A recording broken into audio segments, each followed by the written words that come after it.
আজ এই ব্লগটার মাধ্যমে তোমাদের সাথে জীবনের কিছু অভিজ্ঞতা শেয়ার করব এবং দুটো রেসিপি শেয়ার করব। প্রথম দিকে থাকবে বক মাছের ঝাল এবং পরের দিকে আমাদের বাঙালির সবথেকেও প্রিয় খাবার পাটিসাপটা। সেই পাটিসাপটার রেসিপিটা কেমন লাগলো পুরো ভিডিওটা অবশ্যই কিন্তু কমেন্ট করে যেও। আজ অনেক দিন বাদে তোমাদের সাথে একটা ডেইলি ব্লগ শেয়ার করতে এলাম। নমস্কার বন্ধুরা, আমি রিঙ্কু। আমার এই ছোট্ট পরিবারের সমস্ত বন্ধুদের জানাই সাদর আমন্ত্রণ। আশা করছি যে যেখান থেকে আমার আজকের ব্লগখানি দেখছো তোমরা বেশ ভালো আছো, আর আমিও তোমাদের আশীর্বাদে ভালোই আছি।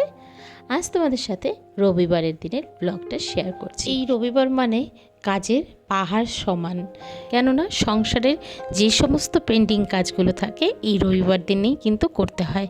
তাছাড়াও বিভিন্ন আত্মীয় স্বজনের সাথেও দেখা করতে গেলেও এই রবিবার দিনটাই বাছা হয়। কাজেই আমাদের যে কী চাপ হয় কি আর বলবো। ঘড়ির কাঁটা ওই 9টা ছুঁই ছুঁই, আর ছেলের আজকে টিউশন আছে, তো সেখানেই যাবে। তার জন্যই চটজলদি ওকে আগে টিফিনটা দিয়ে নেব।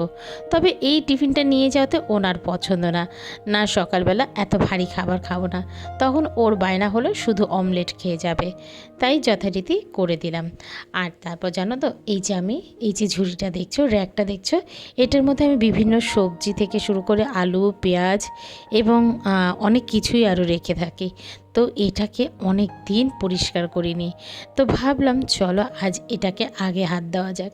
ইচ্ছে ছিল এটাকে একটু রং করব, কিন্তু রং করা হলো না।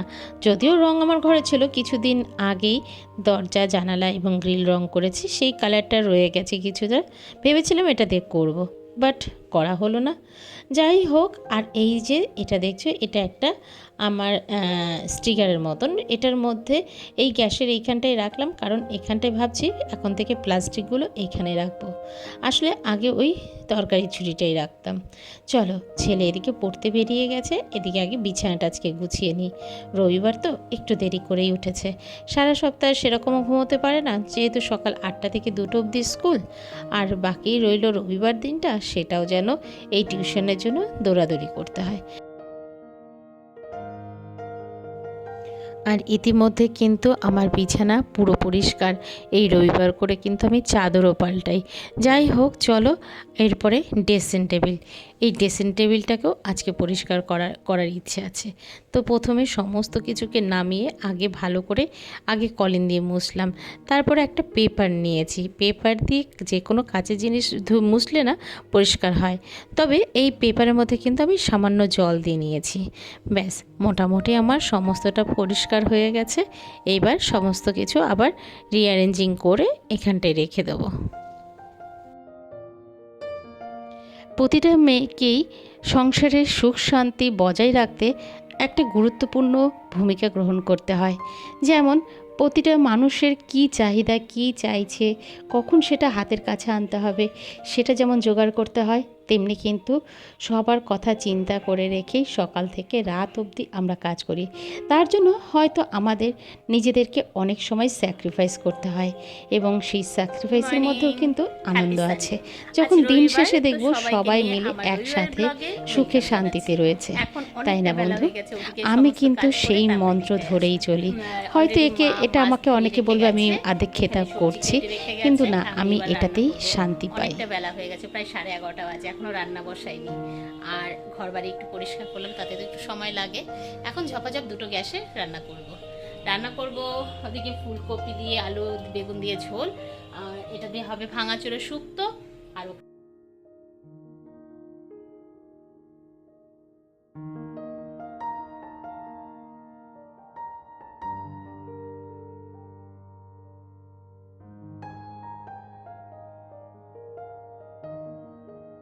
এর সাথে কি করি সবটাই তোমাদের সাথে শেয়ার করার চেষ্টা করব। চলো, আজকে ডেইলি ব্লগটা কেমন লাগলো অবশ্যই কমেন্টের মাধ্যমে জানিও।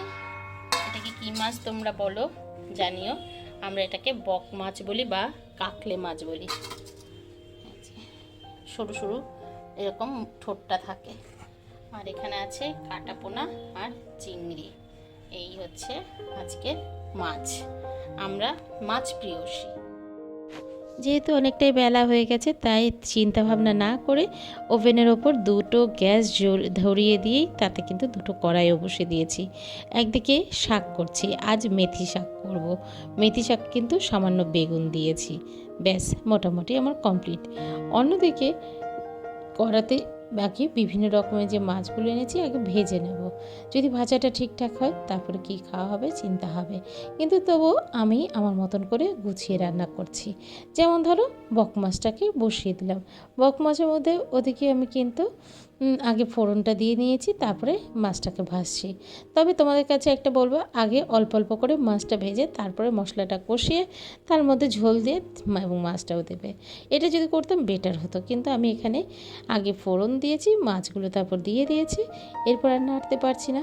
এর মধ্যে টমেটো দিয়েছি, আর যে মশলাটা দিয়েছি তাতে জিরের গুঁড়ো, ধনের গুঁড়ো, লঙ্কা গুঁড়ো, হলুদ গুঁড়ো আর সামান্য মিষ্টি, এই মোটামুটি দেওয়া হলো।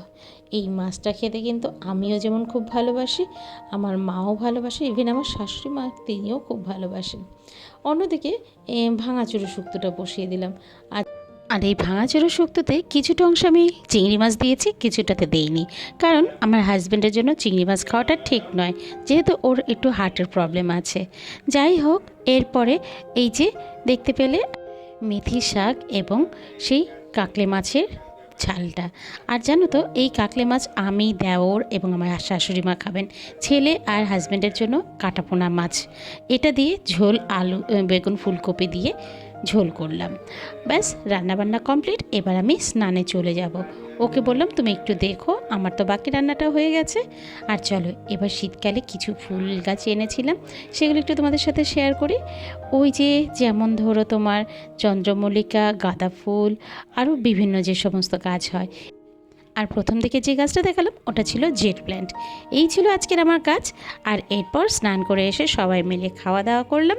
তারপর দুপুরে কিছু তোমাদের সাথে দেখা হচ্ছে, সেই তারপরে আবার চলে আসলাম ঠিক সন্ধ্যের পর। সন্ধ্যের পর শাশুড়ি মা দিকে গোপুসোনাকে সেবা দিচ্ছে, ভাবলাম চলো তোমাদের সাথে একটু গোপুসোনাকে দেখা করাই। এই যে দেখো, আমার গোপুসোনা কিন্তু শীতের ড্রেস অলরেডি পরে নিয়েছে, যদিও সেরকম ঠান্ডা পড়েনি, হালকা ঠান্ডা, তবুও ও তো ছোটো মানুষ, ওর জন্য পরিয়ে দিলাম। আর আজকে একটা পিঠে বানাবো, সেই পিঠেটা হচ্ছে পাটিসাপটা। চলো সেই রেসিপিটা একটু শেয়ার করি। হ্যাঁ জানি তোমরা আমার থেকে অনেক ভালো পাটিসাপটা করতে পারো, তবে আমি যেরকমভাবে করলাম সেটাই তোমাদের সাথে একটু শেয়ার করছি। এই যে নারকেলটাকে কুড়ে নিয়েছি, তার মধ্যে একটু গুড় দিয়ে ভালো করে চটকে নিয়েছি, আর এর মধ্যে একটু এলাচ গুঁড়ো দিয়ে দিয়েছি। আর এদিকে একটা ব্যাটার বানিয়েছি, যে ব্যাটারটার মধ্যে সুজি, ময়দা আর অল্প চালের গুঁড়ো, আর সাথে দিয়েছি গুড়। এই দিয়ে একটা মিহি পেস্ট করেছি। আর এখানে সব কটারই পরিমাণ সমপরিমাণে, যদি চাল 1 কাপ হয়, ময়দাও 1 কাপ, সুজিও 1 কাপ, এইভাবেই মোটামুটি করলাম। তারপর ব্যাটারটাকে কিছুক্ষণ রেস্ট দিয়েছিলাম। তারপর একটা ননস্টিক প্যান নিয়েছি, তাতে একটু বেগুন দিয়ে তেল দিয়ে একটু ঘষে নিলাম। তারপর এর মধ্যে ঠিক ধোসা যেরকম করি সেই রকম স্টাইলেও করতে পারো, বা অনেকে স্প্রেড করেও করতে পারো। তো আমি যখন যেটা ইচ্ছে হয় সেভাবেই করি।